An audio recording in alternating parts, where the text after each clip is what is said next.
And you have a lapel on? You're good, okay. Good afternoon. Good afternoon, everyone.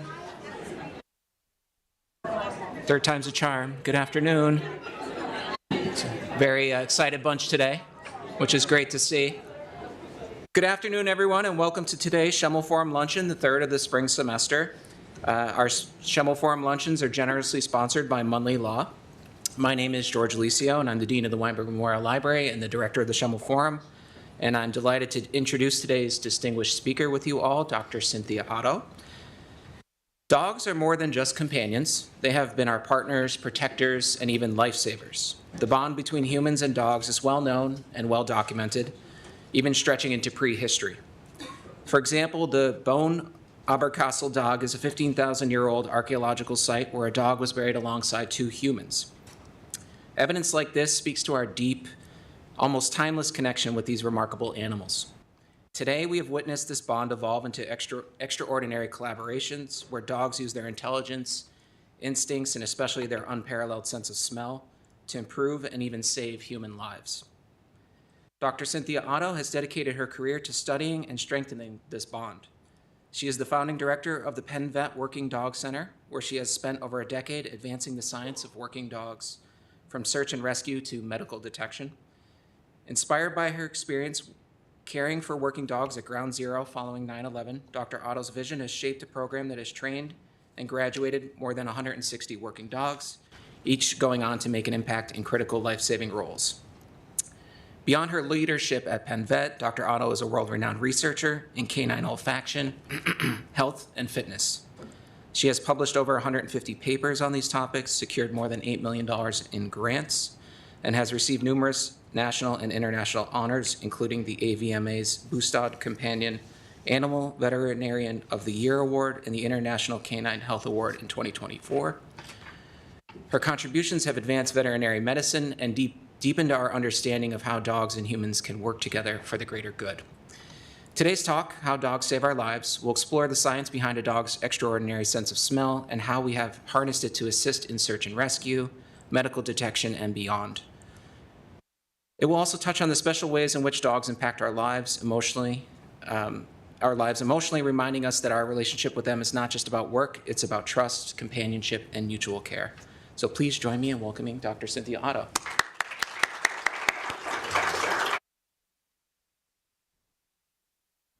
Okay, great. All right, yep. Let me just switch this out real quick. Welcome. Thank you so much for being here. Let me get this done and this open. Let's see. All right. So I am really excited to be able to talk about this. I love talking about dogs. I love talking about science. And so I'm really looking forward to sharing the next hour with you. So we're going to talk a little bit about the Penn Vet Working Dog Center. I'm going to share a video because I think if you asked me to start talking about it, we would still be here tomorrow. So this is at least a concise overview, and it has some nice images so that you can see kind of what happens every day at the Penn Vet Working Dog Center, which for the students, we do have internships there, and for other people that might be in the Philadelphia area, we do have volunteer opportunities and really an opportunity to get involved one way or another. We're going to talk about olfaction. The sense of smell is so fascinating and so overlooked, so that we really can think about how we use that and maybe start thinking about smelling things in our own world a little bit more consciously. We'll talk about how dogs save our lives, but also how we can save their lives or enhance their lives. So the Penn Vet Working Dog Center, as George said, we opened on September 11th, 2012, is the legacy of 9/11. Okay, and it thinks it wants to do automatic timing. I'm going to pull out for a second so it doesn't make me crazy. Okay. All right. So what we do is we partner with dogs, and I think this is really important. We don't use dogs. We don't, it's not a hierarchical relationship. We're partnering with dogs, and it's for the health and safety of people, animals, and the environment. All right, this wants to go off maybe. This is being very silly. And what we do is education, research, and we really focus on public health and safety. So here's the video that I just want to share with you. Hi, I'm Dr. Cindy Otto, Director of the Penn Vet Working Dog Center, and I'd like to share our story with you.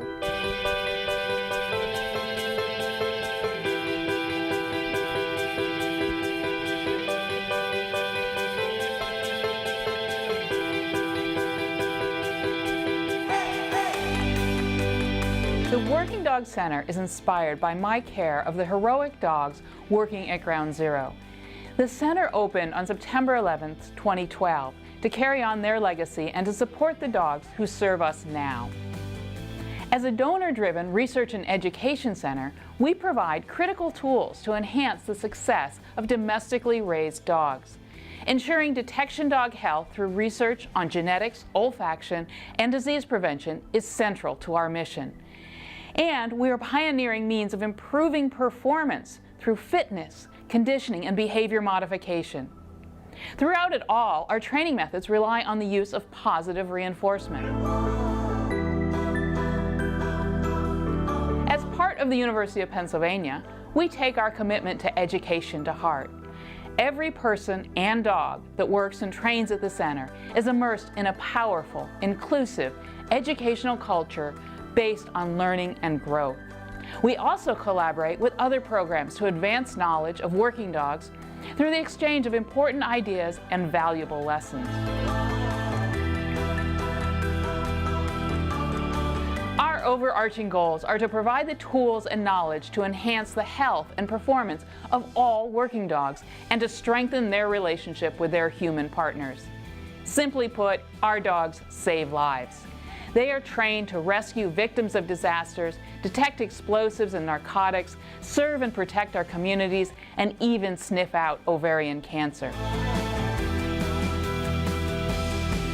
Our dogs start their education with general foundations, or as we like to say, their liberal arts degree. Our trainers serve as career counselors, helping to determine the best major for each dog's future.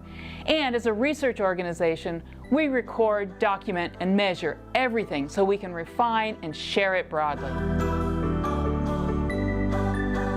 The Working Dog Center is self-sustaining through individual, government, foundation, corporate gifts and grants. Gifts of all sizes have an impact. So, how can you help us be friends to man's best friend?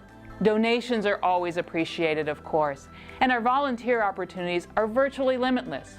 If you're a professional studying working dogs, let's collaborate. All of our canine students live off campus but come to school daily. We're always looking for foster homes where they can continue to learn, love, and grow. Or you can buy one of our dogs as your partner and new best friend. Help our dogs save lives while changing your life through the Penn Vet Working Dog Center.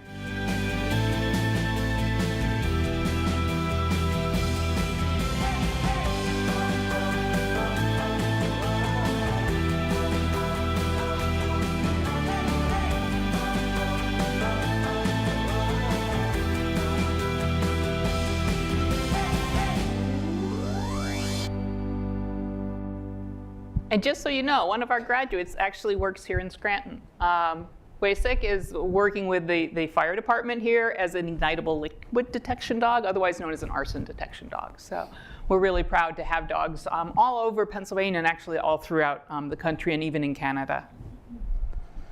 All right, let's talk about the sense of smell. Dogs are built to use their noses to experience the world.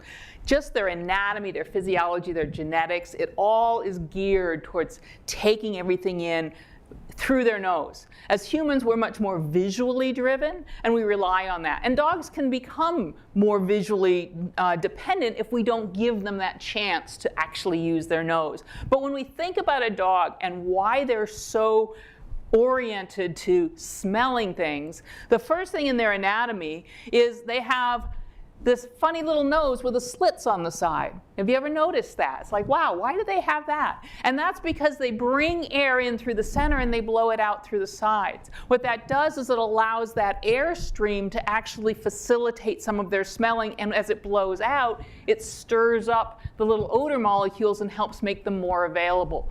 Once they breathe in, it comes through this nasal passage. They have that. Most dogs have that nice long nasal passage, and they have an area that we call the olfactory epithelium, and that is a very specialized area in their nose. It's all honeycomb shaped, lots and lots of surface area for these odor molecules, what we call volatile organic compounds, or VOCs, to connect with receptors that then trigger this information that goes to their olfactory bulb that processes this. The dog has a relatively large olfactory bulb compared to us as humans. It's probably actually physically the same size as the humans, but their brain is 10 times smaller, so it makes it relatively 10 times larger. So a much more important part of their brain and of their neurostructures. In that olfactory epithelium, we have receptors. We all have olfactory receptors, but dogs have more types and more dense receptors. And so they're able to kind of parse out odors better and more effectively than we are. So they're really set up very well to see the world with their noses. As a matter of fact, I like to say they smell in color. Now, as humans, some of you may recognize that this is a Where's Waldo puzzle. And some of you might be able to identify Waldo, the guy with a little red and white striped hat and glasses. If not, there he is. But think about this. This is what dogs are doing with their sense of smell. They're kind of parsing the entire room. So if they were in here, they would be smelling what you had for breakfast and what deodorant you use and what soap you use and all of it. And they're taking all of that in, And they're also able to kind of ignore some of that and focus on, oh, wait a minute, there's an explosive device in the corner over there, and they're like, I'm on this. I don't care what else is in here. That's what I'm going to focus on. And that's what allows us to be safe. That when we're looking and asking these dogs, in this very complex odor world, they're able to focus in on that odor of interest. And that's just really kind of amazing. But are they the best? Do they have the highest capacity for olfaction? No, they're not the best. And actually, people aren't as bad as we think they are. Sometimes we're like, oh, people can't smell anything. But there are definitely things that people can smell better than dogs. Certain odors people are more attuned to than dogs. But the elephant is phenomenal. They have more genes and are really incredibly adept at smelling and identifying odors. The problem is, especially in Philadelphia, it's really hard to house a whole bunch of elephants and run a program. So, that one didn't work so well. Grizzly bears, they say they can smell something 10 miles away. Yeah, don't get close. But probably not going to be one of our partners in doing olfactory research. Sharks, great sense of smell. They actually even use like electrochemical stuff, beyond our normal smell concept. But again, it's really hard to have a shark screening for, explosives in the airport. It just wouldn't work. Our dogs are amazing because not only do they have an excellent sense of smell, but they cooperate with us. So they take all that information and they share it. Because we know that cats actually are really good at their sense of smell. It's just their cooperation level is a little bit more subjective. So we're not gonna rag on the cats, but dogs really, it works out really well to be a human partner in all of this. And so what do we do with dogs? We have so many professional jobs that we do. And one very common people probably recognize are the protection dogs, so what we typically call our law enforcement dogs.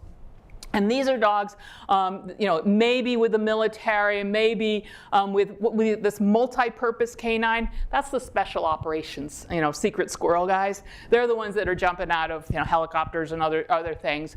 So we don't see too many of the military dogs or the multi-purpose canines in our normal civilian world, but we see a lot of law enforcement dogs. And these law enforcement dogs come in a couple of different flavors.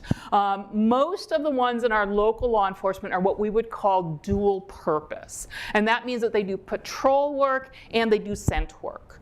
So it would be very uncommon for us to have a dog that's purely patrol dog and doesn't do some sort of scent work.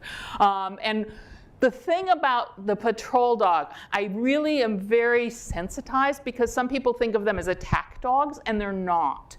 The training that goes into a patrol dog for criminal apprehension is really precise. The goal of that dog, the first goal, is to induce people to surrender without ever releasing the dog.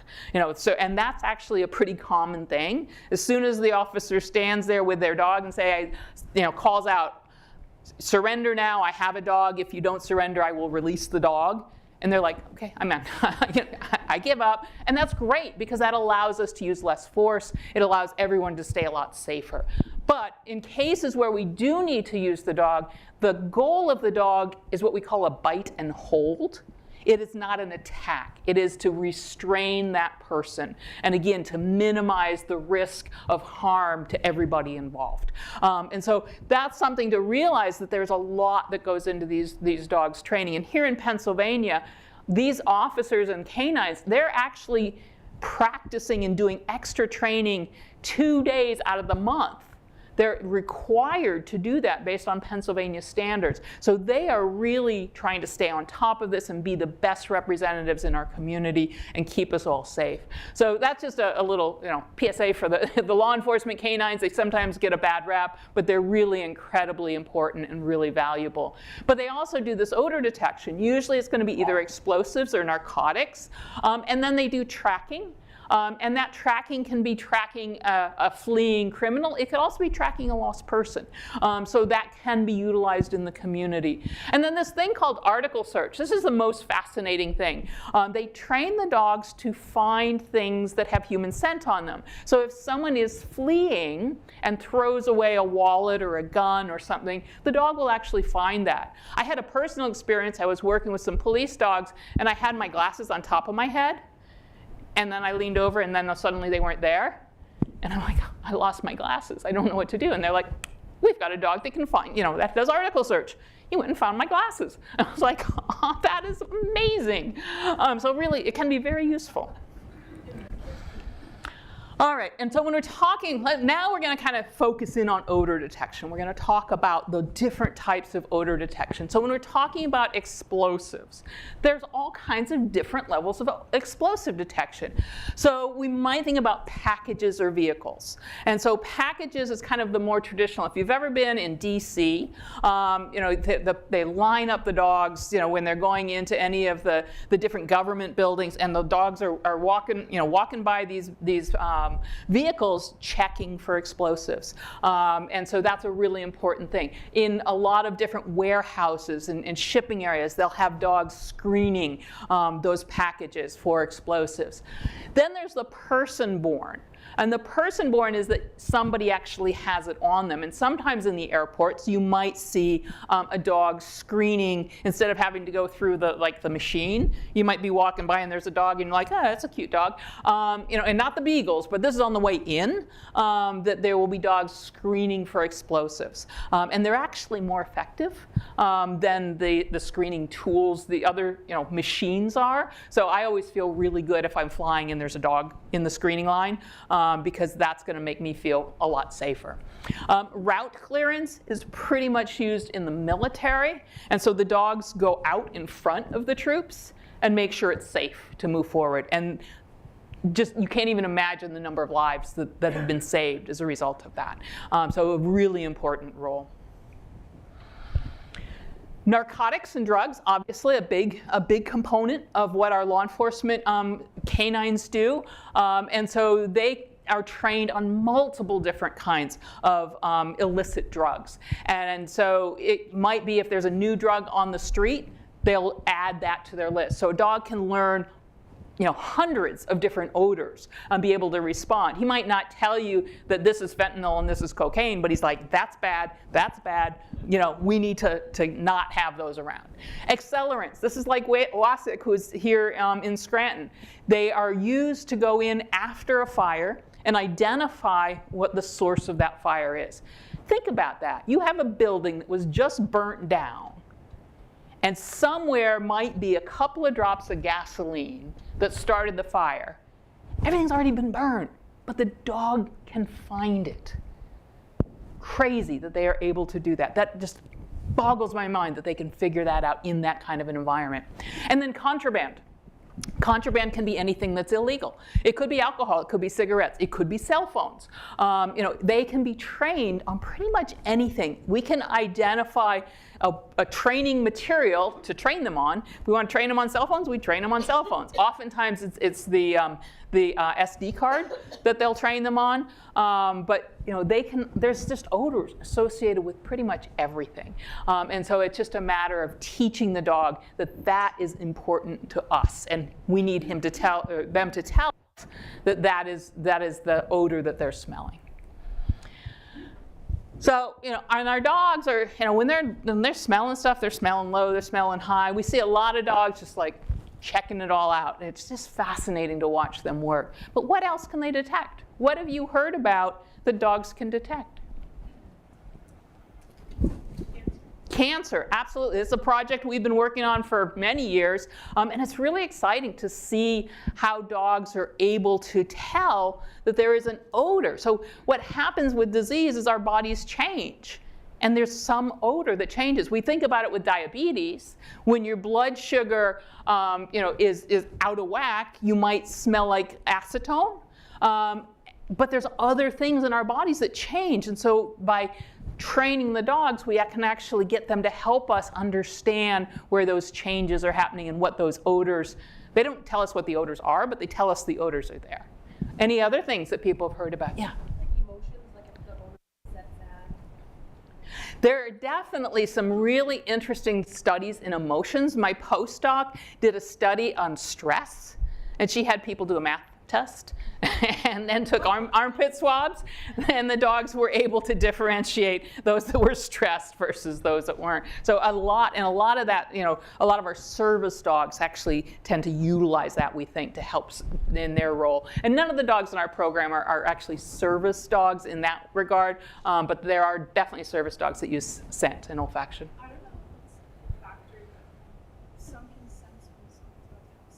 Seizure alert dogs, we don't quite know exactly what it is. We think there's an odor associated with it, but yeah, that's absolutely out there. So there's all these medical conditions that are out there. So there are definitely some really exciting things. But they can also find humans, all right? So search and rescue. And that is really our basis. Where we came from is our involvement with our search and rescue dogs that were so important. I mean, they've been important for 50, 60 years in this country, but at 9/11, they really got the sort of the spotlight, and it became very apparent that these dogs were an important role. And in search and rescue, when we're looking for live humans, we think about two different environments. One is that urban or disaster environment, so a collapsed building.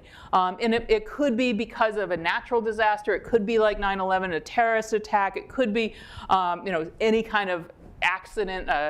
We had a chocolate factory in Hershey that blew up a while ago. They were looking for people that might have been trapped in that environment. The wilderness or area search, that's when we're talking about our Boy Scouts and our people that wander off in the woods and get lost, and in bigger environments like that. And so they're a little bit different, the role that those dogs play or the environment that they work in. And then there are human remains detection dogs, what we used to call cadaver dogs. And they're really important in finding human remains, whether it be from a criminal case or somebody that was lost and died. There's also some dogs that they use to find ancient graves, which is kind of amazing to think about these bodies that have been buried for hundreds or thousands of years, and they're using dogs to try and identify where those graves are. This is a video of one of our dogs doing urban search and rescue training. This is a rubble pile. We love rubble piles. Most people don't, but we love them. And you can see we have all sorts of stuff on that. What you'll notice is this dog is working, and there's live people standing around, and he's ignoring them. He's looking for the live person he can't see. And so it doesn't matter who that person is. He doesn't have a special sense to know that who is there, because in a disaster, we don't know who's missing. And then when he finds them, he barks and barks and barks and barks. And so at that point, then a toy usually pops out. He has a party, and he's like, I won! This is the most fabulous game in the world. And that's really what it's about. These dogs love this, and it's a game for them. They honestly don't care if they're finding live people or human remains. It's not, doesn't matter as long as they win the game. And that's what they're in it for. Here's some other things. Have you ever heard of bed bug detection dogs? If you're traveling a lot to hotels, you might want your own. So there are lots of places, including some universities. I know will run them through the dorms at the end of the year, and airports and things. There's looking for any kind of problems like that. There's mold detection dogs. We have been recently doing more in the conservation field. Spotted lanternflies, are they a problem up here? Yeah. Yes. Stomp on them. Lucky is one of our graduates who works in Pennsylvania as a spotted lanternfly detection dog, and I'm trying to identify where those eggs are being laid on wood so it's not being transported to other areas. So that's a really interesting area. Smuggling. So there's a lot of dogs, particularly in Africa, that are working to identify illicit wildlife contraband, pangolin scales, ivory, all sorts of other things that are illegal. And they're very effective at helping identify that. And then endangered species, invasive species. So lots of great opportunities for us to utilize the sense of smell. In the medical detection, we are looking at human disease. So we've actually done a couple of studies, one with ovarian cancer, a very deadly silent killer of women. We've also did a pilot study with pancreatic cancer, a nasal cancer that we've looked at. Dogs are able to differentiate samples. We don't train the dogs on people. The dog wouldn't come up and smell you. You would give us a sample, we'd take it to the lab, and they would screen that sample. We're actually also working on animal disease. Currently, the cancer we're working on is a canine cancer, so a cancer of dogs. That's also a silent killer, and we're excited because we're still pretty early on in that, but we're showing that the dogs are able to differentiate the blood samples from dogs that have this cancer called hemangiosarcoma from dogs that don't have it, and dogs that have diseases that aren't cancer. So it's really important to identify that early. We've also worked with chronic wasting disease. So if we have any deer hunters in the crowd, that's a disease of deer that's really devastating. And dogs can tell if a deer, if the feces from a deer smells a certain way, if that deer has chronic wasting disease. So we've been pretty effective at that. And then the environmental diseases, things like spotted lanternfly. We're also looking at a couple of other diseases of some of the tree diseases that are devastating our forests. We're trying to see if we can find out if the dogs can help us in that area. And you're like, wow, that's all magic, and it's like a black box. How do they do it? How do we actually teach a dog to do this? And so I'm going to share a little bit with that. But first I want to explain sort of the big picture concept, what we call odor recognition.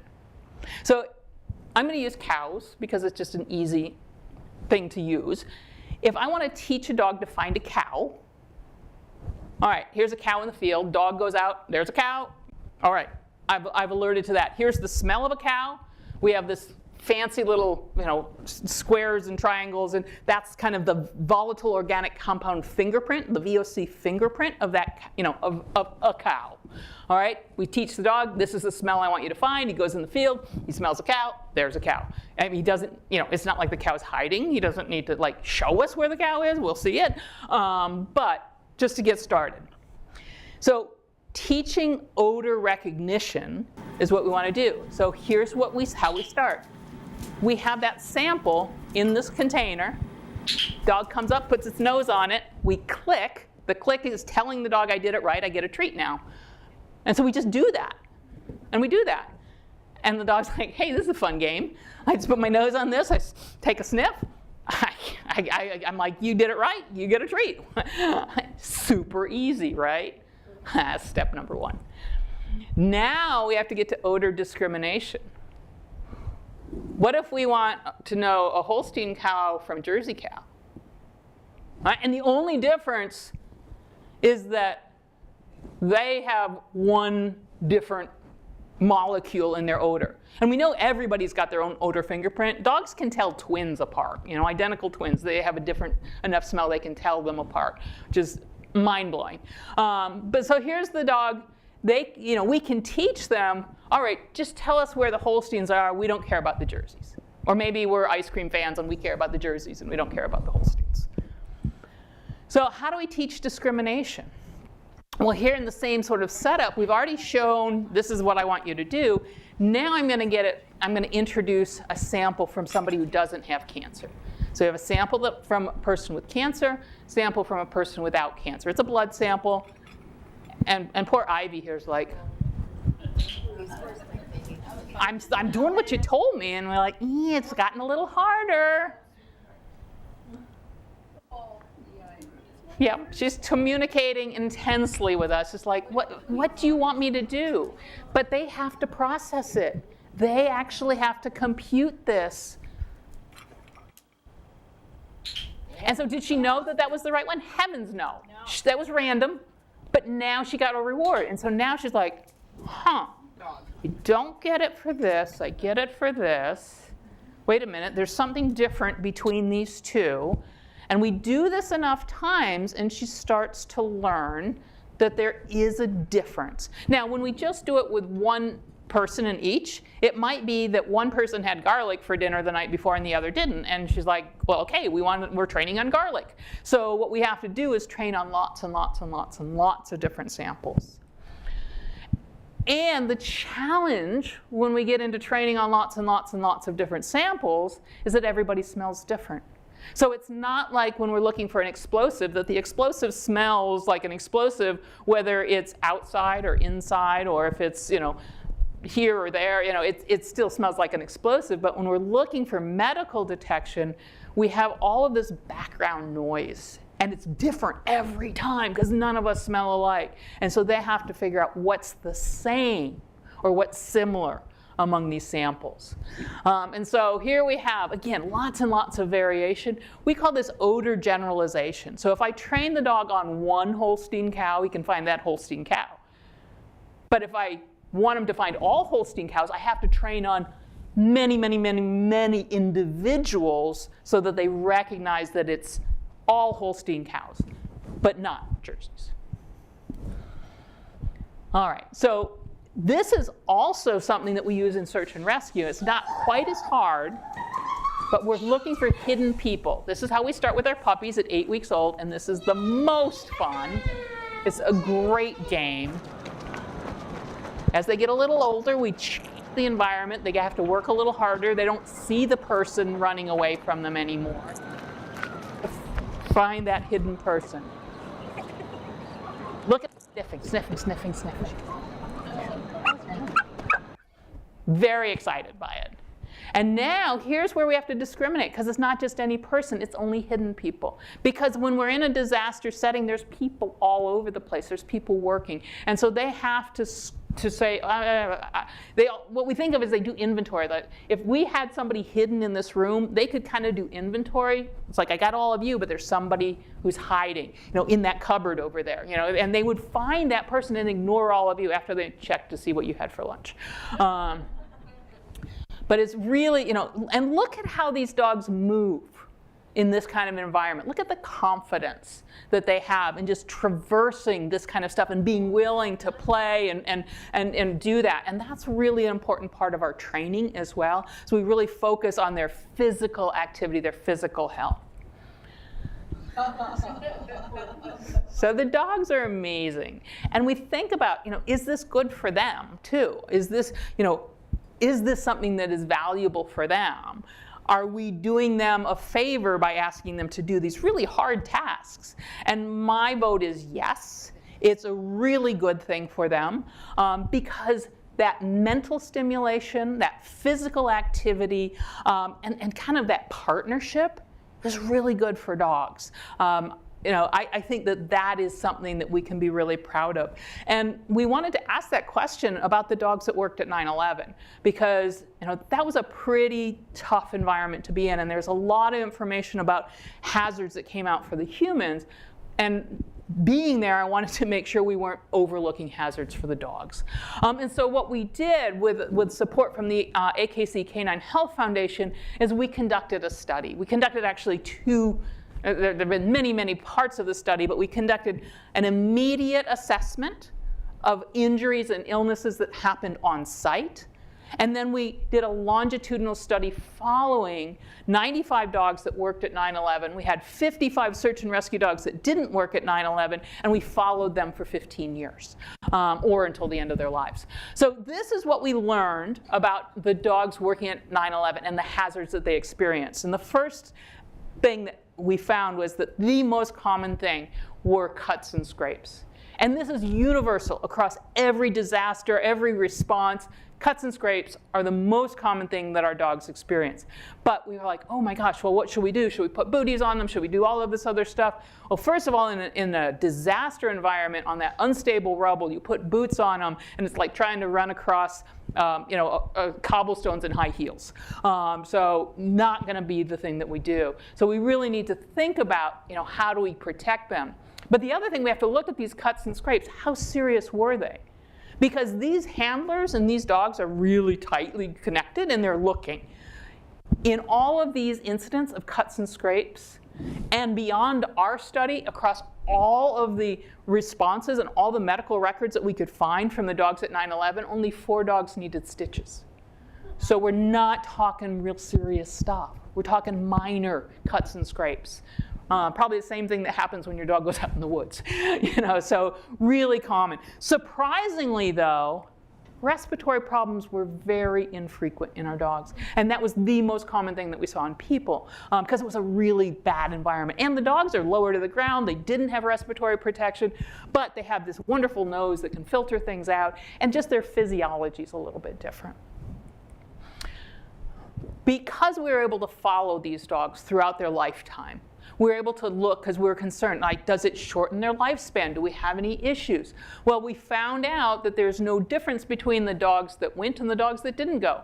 And we had similar breeds, which is always important when we're talking about lifespan. And when we look at the normal lifespan of these breeds, and the most common breed was German Shepherds, followed by Labradors, followed by Golden Retrievers, if we compare this 12.5-year average lifespan, it's about 2 years longer than your average pet dog, or the breed standard. And so what that's told me, regardless of if they win or not, is that the search and rescue, that physical activity, the mental activity, all of that stuff is good for the dogs. And it makes me really proud to be part of getting these dogs to that place and then keeping them healthy while they're working. But why did they die? I think that's a big question. It's like, why did these dogs die? And the number one cause of death in both groups of dogs was what we would call degenerative or old age. So that's great. Number 2 was cancer. That's not surprising. That is typical across all dogs. It's devastating, but it's not surprising. And so when we look at that, when we look at the cancer in the dogs, the surprising thing is that respiratory cancers in the dogs that went to 9/11, like very, very few, like maybe 1. More common in the dogs that didn't go to 9/11. So that was a shock. I was like, wait a minute, how'd that happen? We did find that this cardiovascular cancer, which is hemangiosarcoma, one of the most common and devastating cancers of dogs, was common across both. And that is the disease that we're working on right now to see if we can't define that early. We did see not a statistically significant increase in lymphatic cancer, so lymphosarcoma. Lymphosarcoma is one of the most common cancers of dogs as well. We didn't see it in any of our non-deployed dogs. We did see it in our deployed dogs. We kind of have to weigh that a little bit because we had a small group. And because it's so common across all dogs, we might have missed that, but it is common in human first responders that were part of 9/11. So it was something that we were concerned about, but really didn't have strong evidence for. Nonetheless, the cancer rate was not different between the deployed and the non-deployed dogs. This is my very favorite picture from 9/11. This was taken on the pile down at Ground Zero in the middle of the night. And what you can see is we have 3 first responders sitting. And this gentleman over there in the fire hat was more typical of what we would see. Nobody had any kind of response. Emotions were put away. But when Logan and her handler walked by, they lit up. Dogs do something to us. They touch us in a way that almost nothing else does. And sometimes I make people stand up and look each other in the eye, and everyone's like, oh my God, don't look at me. And then you show a picture of a dog, and you look them in the eye, and you go, oh. And there's science behind it. It's oxytocin. Dogs are really good at eliciting that bonding hormone oxytocin, better than we are with each other. Maybe with your child, it's going to work better. But as sort of strangers or colleagues, we're not that good at eliciting oxytocin in each other. Maybe we could work on that. But the dogs are amazing. And not only that, we can give that back. So when we connect with a dog, their oxytocin increases. So we have that relationship, that human-animal bond. And it's so valuable and it's so important. And this was my dog as he was a therapy dog for 14 years at the Ronald McDonald House. And there's just something about Again, how they touch us, how they make us smile, how they kind of just let us step away from the stresses of our world. And they know. And they're just so good at that. But we also have the responsibility to them. You know, we are responsible for making sure that their lives are as good as they make our lives. And so this is where sort of my research science and my clinical world come together. I am a board-certified canine sports medicine veterinarian. How many people have even never heard of such a thing? I mean, it's a it's a relatively new field. But it's so cool and it's so important because what it is, it's about how dogs move. Yes, we're focused on canine athletes, but our professional dogs are athletes. I think of it as performance or mobility. Because what we know about all dogs is if they're going to die of old age, one of the things that happens in old age is they can't get up and they can't move anymore. And that's what ends their lives. And our goal is to keep them moving and keep them comfortable and keep them pain-free as long as we can so we can keep that bond and we can keep it good for all of us. And so sports medicine, we're talking about physical fitness. We're talking about preventing injuries and treating injuries. This is one of our dogs, and so you can see that most dogs don't climb ladders or cross ladders like this. This is part of our training. But the other piece of this is body condition, the ideal body condition. Did you know that, I don't know what the numbers are currently, 60 or 70% of pets are obese? It's an epidemic, and it's a real problem. And so when we think about body condition scores, it's hard sometimes to equate what a normal body condition score is. This is our canine athlete, all right? Equate to the human athlete. But the thing is, you can see they have muscles. They're defined. They have a waist. So they really do have that athletic build. We can have the body condition score, it's on a 1 to 9 scale. 9 is morbidly obese. All right, 1 is what we would call cachectic or absolutely too thin. For our athletes, we want them to be a 4, a maximum of 5. I'm not gonna shame anybody. I'm not gonna ask you to score your own dogs, but think about it. But the question becomes, it's like, oh, come on, they're not gonna be they're not a show dog. I don't really care. But a body condition score of 5. If you compare that to a body condition score of 7, okay, so look at that. It's not hugely different, but notice there's a tuck behind the ribs. You can actually you should be able to feel your dog's ribs as you would feel your knuckles. So everybody take your hand out. Relax your hand. Feel the top of your knuckles, okay? Flip it over. Now try and feel your knuckles through the meaty part of your hand. That's too much extra meat on your dog. You should be able to, but don't, if you do this and the ribs are sticking out like that and you can feel them like across the room, that's too thin. But you shouldn't have to dig to find your dog's ribs. There should be an indentation, so they might look good in a bikini. They should have what we would call a tuck underneath their belly. They should have 6-pack abs. This is more typical of our pet dogs. And I'm going to throw the veterinary profession under the bus and say we're really bad at telling you your dog is overweight.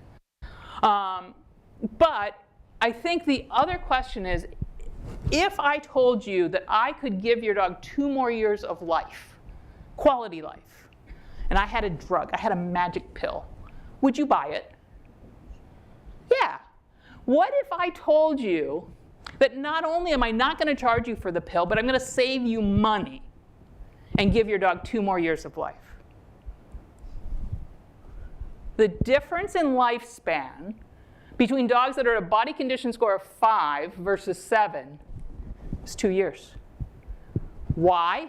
Because the extra weight accelerates arthritis. It accelerates inflammation. And so that's really important to think about, is that it's not about show, it's about quality of life, it's about longevity, it's about everything that we need to think about. So food is not love if we're overfeeding.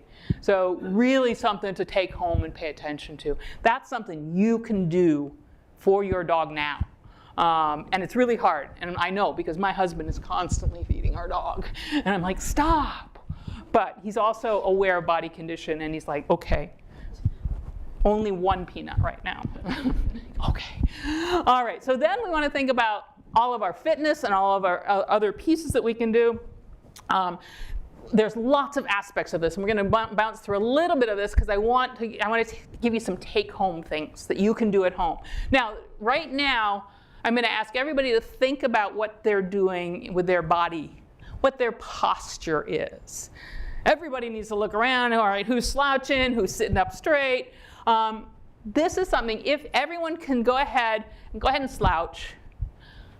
Take your arms over your head. Are you feeling anything engaged? Probably not. Go ahead and sit on your sit bones, so like your mom or the nuns taught you in grade school. And sit up straight. And now go ahead and raise your arms over your head. Can you feel it that you're getting your core involved a little bit more? Yeah. And so dogs are the same way. They're sloppy sitters if we don't encourage them to sit properly. And what happens is that also causes their core not to be engaged, and that's going to contribute to their sort of lack of ability to maintain their mobility. So we're big advocates of correct posture. So when a dog sits appropriately, their knees should be over their toes. You can see that right there. Their back should be straight. We call it a ski slope effect, as opposed to this whole rounded thing and kind of like all over the place. So that is something that we practice with our dogs. Pretty low impact. It's something you can try and work with your dog at home, just encouraging them to sit a little bit more properly. Same with a down.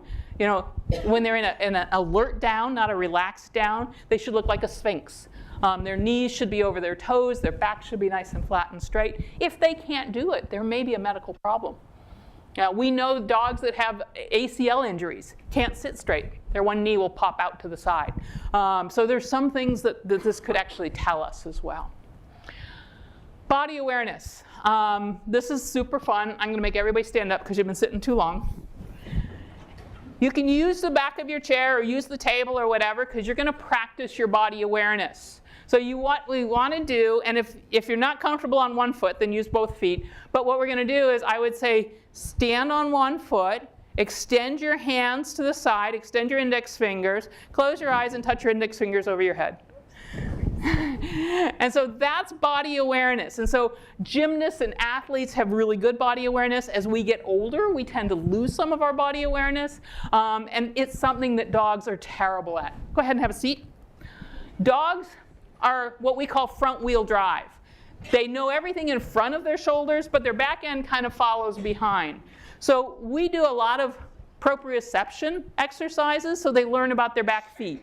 So 4 feet in a box, very technical exercise. If they can get all 4 feet in a box, if they can actually learn to touch something with their back feet, that's progress. Because that's how we train them to climb ladders and walk on things that are unstable. They have to know that they have 4 feet.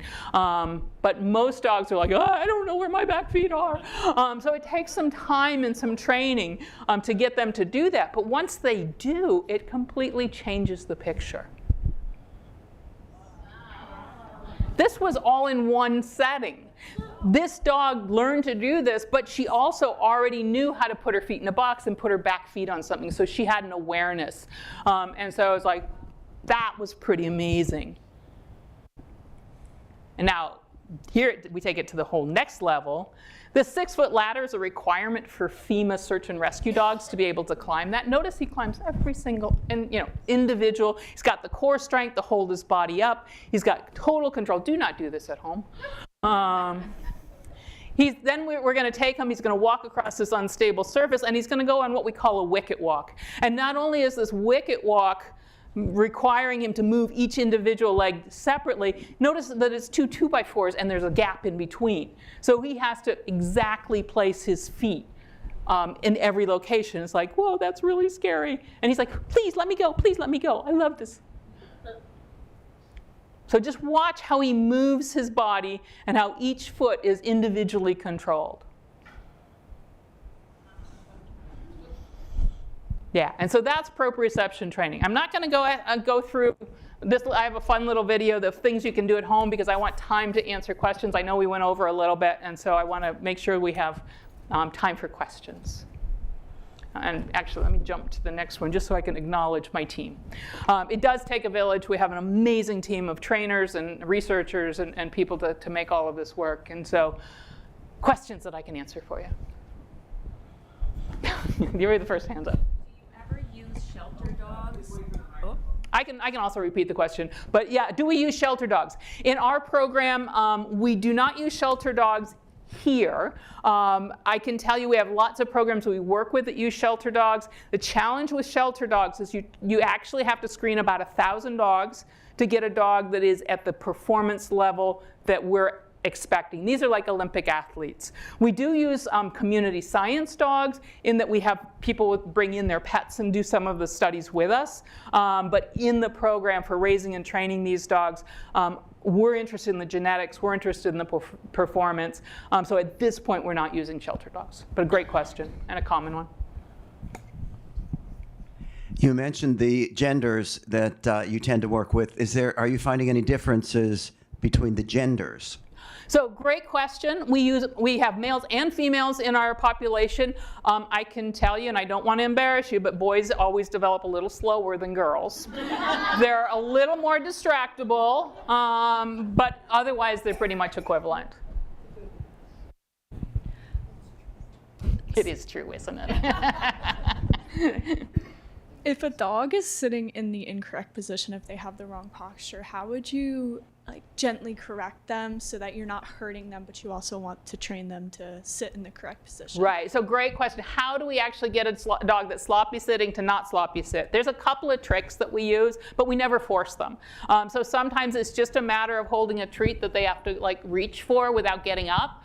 Sometimes we actually ask them to sit on a platform that's small enough that they have to tuck in a little bit. So using a step or a platform is probably one of the first things that we might do if a dog is struggling with sitting properly. But it's going to be incremental, so it's a whole training process. Yes? What breeds do you prefer? What breeds do I prefer? The rest is larger, and then you had your therapy dog. Yeah, my therapy dog was a 15-pound dog, but he thought he was a big dog. So the dogs that we generally use are medium-sized dogs. We don't like the really, really big dogs. They're more prone to injuries. But the breeds that we use are German Shepherds, Dutch Shepherds, Belgian Malinois, and Labradors are the most common breeds. We have had other breeds. We've had a few Goldens. We've had a duck-toling retriever. We've had a Legato Romano.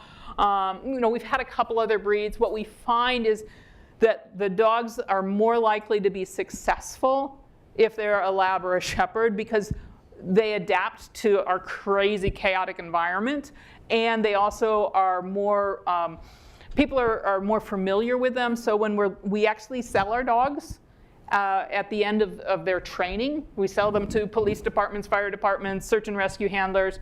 So those, they're more willing to take on a dog that they're familiar with. But yeah, it's not about the breed as much as it is about the personality, because not every Labrador would be successful. I can guarantee that.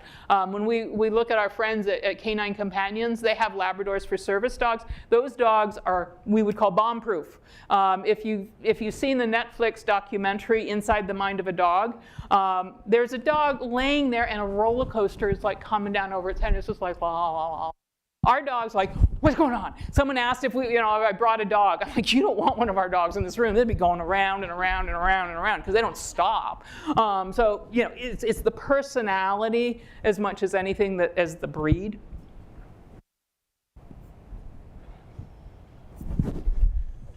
Have you known a dog's not going to make it to training? Yeah, so a great question of when is the dog, when does the dog basically drop out of school?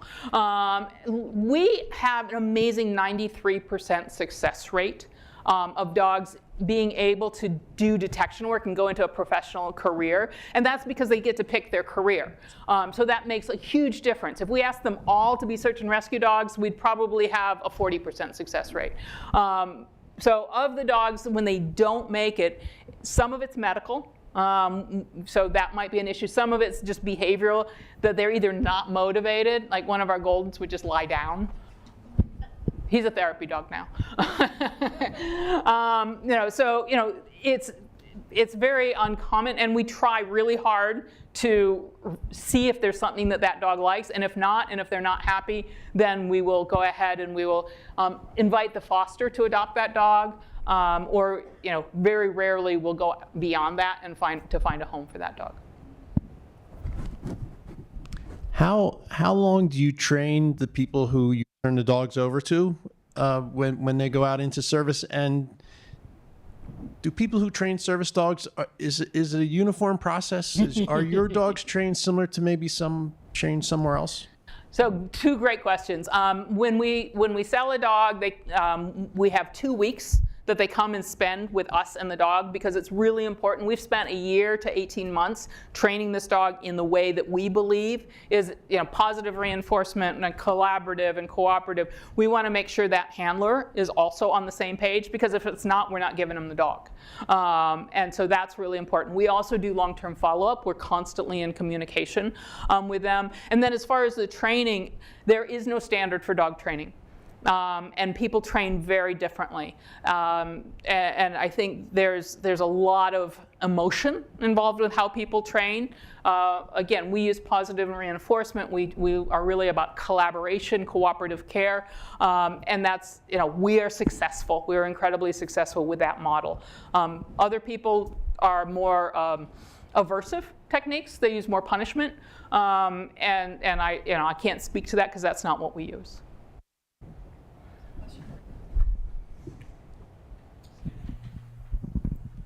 I was just wondering, do you get them when they're puppies to start, or do you wait till they're certain years They old? start at 8 weeks of age, and they come into the program at 8 weeks, and they're coming in 5 days a week, and they're starting training, and they're doing their puppy runaways the first week that they're there, and they're moving on. It's so fun to watch these little babies learn, and it's because it's positive reinforcement, it's fun. But we also will train them for 5 minutes, and then they go back and rest, because their attention span's about that long. So you mentioned that you don't really train like typical service dogs, so someone with Yeah, we don't train guide dogs. We don't train assistance dogs.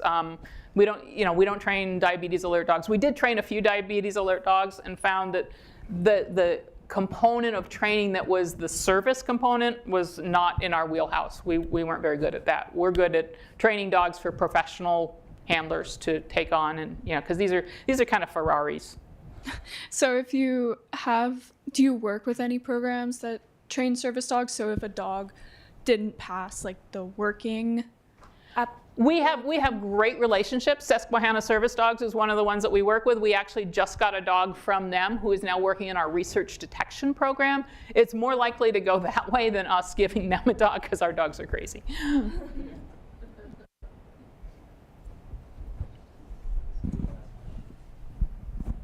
So is your working dog center team mostly like professors, or do students have the opportunity to help out as well? We have lots of students. We have students come for summer internships. We have students doing summer research projects with us. We have a co-op program with Drexel University where we have students in all different majors come and spend 6 months with us.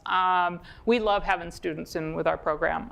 Vet students, they don't have a lot of time in their schedules because we're actually only open Monday through Friday, pretty much 7 a.m. to 6 p.m. Weekends and evenings, the dogs get to go with their fosters and be dogs and play and live life large. Thank you. I'm looking at this picture.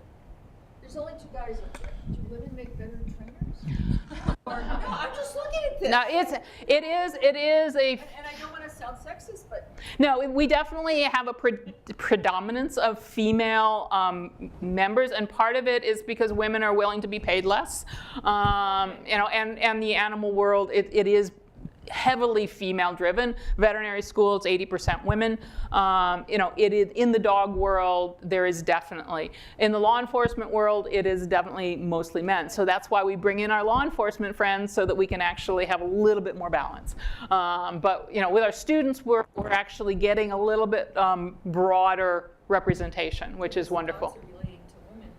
And this is why we have a lot. It's really important for us to bring in volunteers and for people to hide. If the dogs were only finding women when they were hiding, they would only find women. So sorry, guys. So come down and volunteer and offer to hide in a barrel. And and we even bring in children. So the dogs get socialized to children and stuff. So yeah, no, it's a great point. It's a great point. But it is a very heavily women-dominated field.